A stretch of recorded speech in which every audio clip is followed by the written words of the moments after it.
Ah, ça m'a brisé. Ah ouais, un mec qui est venu à notre soirée et qui a niqué l'ambiance avec une efficacité redoutable, vraiment. Un génie du mal, on peut le dire. Je savais pas qu'il restait encore après le confinement, dans le monde d'après. Un vegan. Ça ne choque que moi. On repart sur les mêmes conneries. On peut faire un débrief, pandémie mondiale, tout le monde a failli crever. Il croit que c'est maintenant que je vais arrêter les chicken wings, moi. Mauvais timing, tonton, hein. Dans ma tête, il y a un cochon qui tourne comme ça en permanence. La kémiel et soja. Écoute-moi bien, avant j'étais un viandaire, maintenant je suis le prédateur ultime. Je le sais, je le sens, c'est mon destin, il y a des signes forts, ok?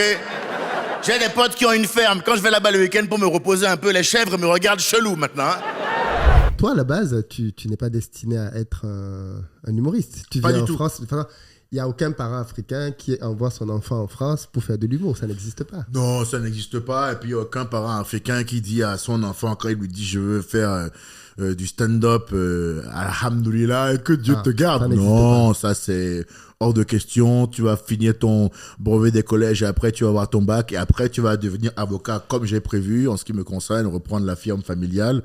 Parce que mon père, avant d'être homme politique, il a fait vraiment énormément de postes politiques chez moi. Hein.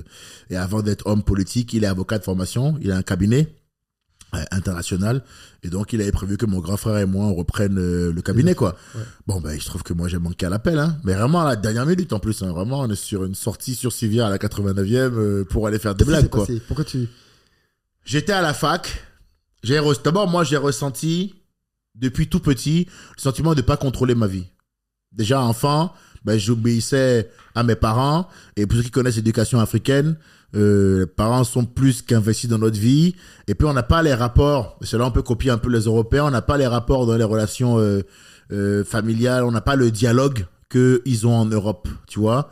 Nous, c'est différent, hein, mais quand même, il y a souvent une domination de la part du père. Et puis, tu Peut-être fermes c'est très ta... directif. Ouais. Voilà, il y a souvent une domination.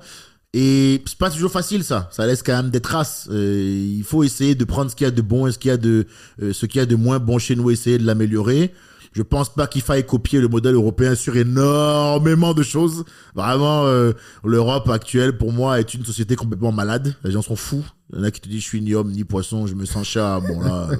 Non, mais quand on arrive là, c'est que, bon, il y a beaucoup de temps libre, quoi. Tu vois ce que je veux dire? Ouais. D'ailleurs, moi, je suis un problème dans le paysage médiatique actuel français parce que moi, je suis le mec qui dit, non, non, frérot, j'ai bien regardé, t'es pas un chat. Mais respecte-moi. Je te respecte, mais je n'y crois pas à ton affaire. Même si tu miaules bien, non, I don't bite. Et si tu penses que t'es un poisson, alors mets la tête sous l'eau pendant 15 minutes et si tu t'en sors, je te crois. Ouais. Tu vois? Mais ouais, c'est tout. On te reproche. On est dans un monde là actuellement en France ou dans la société européenne où on va commencer à demander aux gens qui réfléchissent de fermer leur gueule pour ne pas offusquer les imbéciles. Ouais. On commence à en arriver là. Ouais. Tu comprends? Quand quelqu'un veut t'obliger à accepter que lui c'est un chat, tu te dis, ah, je sais pas quelle est la proposition artistique qu'ils sont en train de nous faire là, mais il est grand temps de supprimer la circulation de weed et de légiférer sur la drogue parce que les ravages sont monstrueux sur l'esprit humain. Bah, par contre, en revanche, je trouve que dans la capacité qu'ils ont à dialoguer, à débattre de tout, il y a un truc vachement intéressant dans lequel on peut s'inspirer parce que l'imposition... Hein? C'est très directif. Et je pense que beaucoup de gens ne se rendent pas compte avant peut-être de venir en Occident, mais les parents décident beaucoup trop de choses pour les enfants oui. Dans nos pays. Ouais. Je comprends que vous ayez des plans pour vos enfants et tout, mais tranquille, tonton. Et puis arrête de mettre des claques aux gens. Ça suffit, non mais ça suffit. Les gens, ils arrivent à 35 ans avec une oreille gauche défaillante parce que vous avez pété les plombs. Ces parents, il faut qu'ils se calment. C'est pas des... Ils se prennent tous pour Cédric Doumbé. Mais tant qu'il y a des grands boxeurs qui viennent de chez nous. On nous a tellement cognés étant enfants. Les gars, ils sont appris à esquiver, à avoir un menton solide. Tu vois ce que je veux dire? Faut qu'ils arrêtent avec ça. Moi, on m'a pas mal bastonné, mais comme tous les enfants africains, je pense que vraiment, je pense que tous les quinfs qui vont regarder cette vidéo vont complètement comprendre ce que je suis en train de parler. Donc, on m'a imposé beaucoup de choses, moi. Donc, j'ai pas eu le sentiment de décider de ce que je voulais. Quand je suis arrivé en France, pour mes études, là, j'ai commencé à avoir un vrai sentiment de liberté. Autant te dire que j'ai embrassé cette liberté vraiment de manière complète. Commencé à me bourrer la gueule, boire de l'alcool. Bon, maintenant, moi, je bois plus. Je fume plus, je fais rien de tout ça. Mais c'est vrai que, et d'ailleurs, je ne buvais pas non plus avant d'arriver en France. Hein. Oui, il y a eu quelques années où j'ai voulu me sociabiliser. où j'ai joué un peu le jeu de la cigarette, de l'alcool. Actuellement, je bois pas une goutte, je suis pas une goutte depuis assez longtemps. Je suis revenu à qui j'étais en arrivant, parce que finalement, je me suis rendu compte que l'intégration, on s'en fout un peu. Mais à l'époque, je l'ai pris pleine poire, pleine balle. J'ai kiffé un peu et je m'amusais. Et je me suis rendu compte, durant ces soirées un peu festives, que pour moi, le but de la vie, c'était quand même de faire ce qu'on veut, quoi, de se détendre, de kiffer, de pas avoir de telles responsabilités là, sur le truc, tu vas reprendre l'héritage familial. Mon frère était beaucoup là-dedans. Mon grand frère, lui, ça lui plaisait d'être le frère aîné et de devoir faire ça. En plus, lui, c'est le frère aîné, mais c'est moi qui m'appelais Edgar Yves, comme mon père. Ça, c'est un truc qui a créé une concurrence anormale entre nous. Et donc, je pense qu'il voulait être peut-être aussi un peu le bon fils, je sais pas. Mais en tout cas, lui, ça lui convenait, mais moi, non. Et moi, j'ai décidé que j'allais arrêter le stand-up pour faire des blagues. Enfin, tu allais arrêter les cours. Oui, pour faire des blagues. Parce que moi j'ai eu ma licence de droit et j'ai arrêté quand il fallait se spécialiser entre le master public ou privé. J'ai dit là j'arrête, je rate à la licence et je vais faire les blagues. Bon là je peux te dire que... Comment ton père réagit c'est pas Déjà bien. ça se passe comment, tu viens lui parler toi-même? Non, t'es fou toi. T'es fou toi Philippe. Hein. Toi t'es un malade toi. Ce genre de nouvelles là, il faut les annoncer à distance. Pour préparer psychologiquement. T'es malade. Quiconque dit ça à son père en direct en Afrique de l'Ouest, mais mon frère, tu ne passes pas la journée. Tu ne passes pas le déjeuner, toi. Tu dis ça à 11h, à 11h44.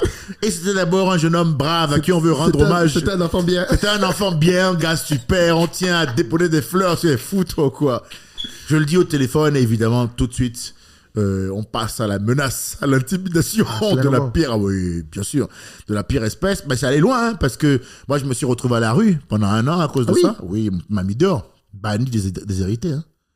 Ah oui. Banni déshérité, bien sûr. Le plan d'être dehors, c'était que... Tu vas réfléchir. Voilà, je pense que le plan était, il va souffrir un peu dehors, il va comprendre, il va revenir, il va rentrer dans le rang et il va céder. Eh ben, on a découvert ce jour-là, lui comme moi, quel type d'homme j'étais. Hein. Parce que moi, une fois que je me suis retrouvé à la rue, quand j'ai passé la première nuit sur le premier banc, là, j'ai pété un câble, frérot. Parce que je me suis dit, attends, tout ça parce que je veux faire un truc qui me plaît. C'est pas un peu excessif comme leçon, ça? Et j'ai dit, en plus, c'est à cause de lui que je vis ça. Et il faut en plus que j'aille demander pardon. Non, ça là, ça va pas passer. Hein. C'est là que le noir en moi est né. Frérot! Mais oui, cette fierté-là qui m'a toujours enseigné, ben, c'est retourné contre lui. Hein. Il dit ça, non. Il dit ça, frérot, non. Quitte à subir ça, là, bon, maintenant, autant passer en impro. Oui. Oui, ça a été extrêmement dur pendant 6 mois. Après, on m'a aidé à en sortir un peu. J'ai vécu un peu après, un peu chez les copains, à gauche, à droite. Je trouvais un peu le moyen de me refaire. Mais il y a eu des moments... difficiles. Ah oui. Et on ne dit pas ça on ne dit jamais ça devant les caméras pour garder quand même le minimum de dignité, de retenue. C'est aussi une des raisons pour lesquelles j'ai un peu de mal avec la société européenne, qui est une société où tout le monde chiale en ce moment, où tout le monde s'essentialise. Moi, en tant que femme, je vis ça. Moi, en tant qu'arabe, je vis ça. Moi, en tant que noir, je vis ça. Ça me saoule un peu. On dirait que c'est la course un peu à la concurrence victimaire, qui a le plus mal, qui souffre le plus. Souffert, ouais. Alors que tout le débat qu'on vient d'avoir sur la boxe avant, c'est justement pour dire que on ne doit jamais se définir à travers les conditions dans lesquelles on est. On doit toujours faire quelque chose d'une défaite et essayer d'avancer. Même si c'est vrai qu'en tant que femme, on te fait du sale. Même si c'est vrai qu'en tant que noir, c'est plus dur. Est-ce que c'est une fin en soi? Non. Non. Si tu laisses les circonstances de la vie ou les gens t'enchaîner quelque part, comme je dis récemment, ils gagnent 2 fois. Quand tu laisses quelqu'un qui te fait du mal, quand tu ne vas pas là où tu dois aller à cause de ce qu'on t'a fait ou des circonstances de la vie, tu perds 2 fois. La première défaite, c'est on t'a touché. On t'a fait du mal, on t'a blessé, on t'a heurté. Ça, c'est le premier coup. Le deuxième coup, c'est si jamais on t'enchaîne dans l'espace-temps à l'endroit où on t'a mis le premier. C'est pire encore. C'est pire que tout. Ouais. C'est genre, moi je devais faire un grand stand-up à l'Olympia, mais comme ma copine m'a largué cet après-midi, j'ai mal joué. Tu crois vraiment que les 1992 personnes qui ont payé leur ticket à l'Olympia, ils en ont un truc à foutre que ma copine m'a largué, frérot? Non. Tu dois délivrer. Tu dois délivrer, frérot. Et un professionnel, quand on me demande ma définition d'un pro, c'est ce que j'ai dit il n'y a pas longtemps en interview, la vie elle n'est pas facile, frérot. Calomnie, médisance, trahison, coup dans le dos, tout ce que tu veux. Quiconque est dans le processus de réalisation de son rêve, dans l'entreprise, quiconque sort un peu de la matrix métro, boulot, dodo, veut entreprendre un minimum, se heurte à de grandes difficultés parce qu'on a créé un système où c'est les gens obéissants qui ont la paix. Ah, ça, c'est bien dit, ça. Oui, on a créé un système où c'est les gens obéissants qui ont la paix. Tous ceux qui veulent l'improviser, là, eux, le système n'est pas conçu pour eux, frérot. Ouais. Donc, toi, tu vas te prendre des baffes, des claques. Et là, il faut remercier la formation africaine parce qu'effectivement, moi, je ne prends pas de Xanax facilement. Hein. Non, hein. Je suis désolé, mais c'est vrai qu'il faut aussi aller au bout de toute cette simulation-là.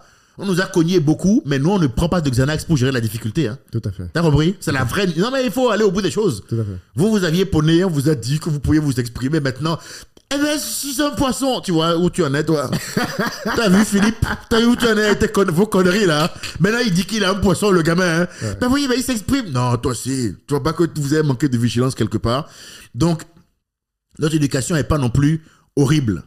J'estime qu'elle a l'opposé de la leur. C'est très laxiste en Europe, très sévère, rigide en Afrique. Mais je pense qu'il faut un équilibre.